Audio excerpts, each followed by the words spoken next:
Hi Psych2Goers, welcome back. Depression is a voracious, unrelenting beast that not only warps your sense of time, it also warps your perception of the world around you. It's not affecting you alone. Your loved ones are also distressed because all they see is you seemingly trying to disappear for no reason. But how are you supposed to keep your loved ones around when it's not a one-time thing but a prolonged issue or episode? Then again, it can be hard to tell if you're being selfish and you don't want to admit it, or if you really are depressed. So let us help you with recognizing signs that, hey, it's depression. You're not just being self-centered.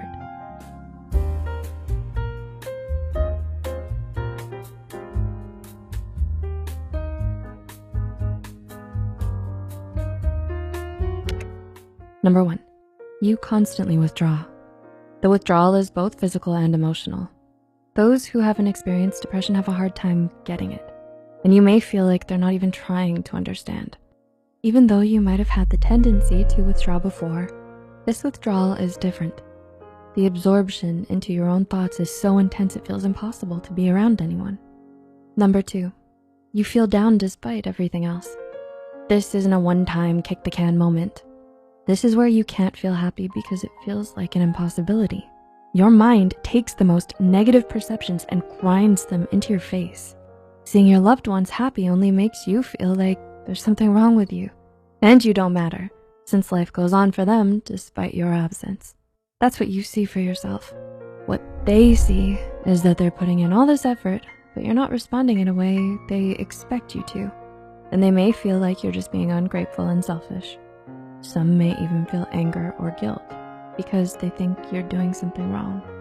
But know and remember that this isn't the case. You might even be able to help the situation by verbally acknowledging their help. This could help them understand that their efforts aren't unnoticed and it's not their fault that you're not responding. Number 3, you overly joke or talk about suicide. Thoughts of ending it might have been a passing thought before, but now the thoughts are more intense, tangible, and frequent. Some people may think that suicide is selfish, but thinking about committing suicide is not abnormal during depression. There isn't a for sure sign of going through with it. Becoming preoccupied with these thoughts, called suicidal ideation, is a red flag though. Please remember that you matter and that help is out there and readily available. We've included a list of suicide hotlines at the end of this video. Sometimes we have to pick an uncomfortable. Picking up the phone and calling one of those numbers might be kind of awkward, but not wanting to live is so much worse. Number 4, you don't remember the before. Those around you might have the idea that you're simply taking for granted the good things that have happened to you so far. What they probably don't know is that depression, that monster, dims and blurs your memory of all the good things, making you think and feel that the good things weren't that good and wouldn't be enough to save you now. This symptom is one of the signs that depression has significantly taken over your life. Number 5, you don't care. Nothing matters. For something or someone to be important or to have meaning, you have to feel.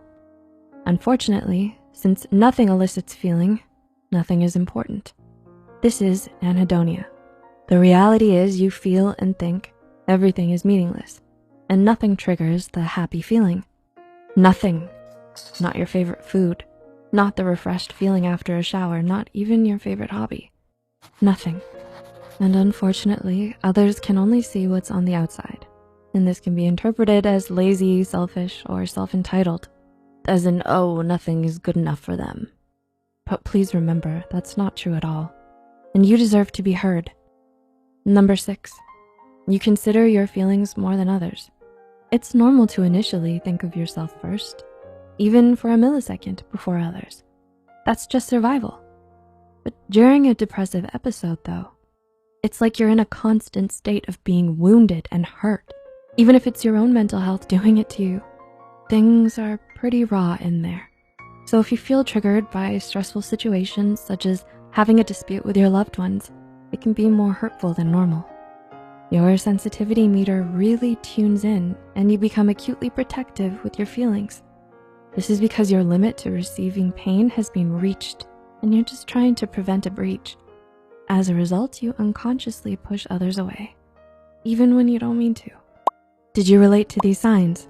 Or has this made you think of someone close to you and given you a different perspective on their behavior? Please comment below. If you found yourself relating with the signs mentioned above, or if you think anyone in your life is going through something similar, know that this isn't about selfishness. It's from the depression. The fact that depression happens is out of your control. But what you can control is recognizing when it's happening and loving yourself enough to take steps in the right direction. Your feelings are just as valid as anyone else, and you are loved nonetheless. We hope you found something helpful in this video, and we'll see you next time.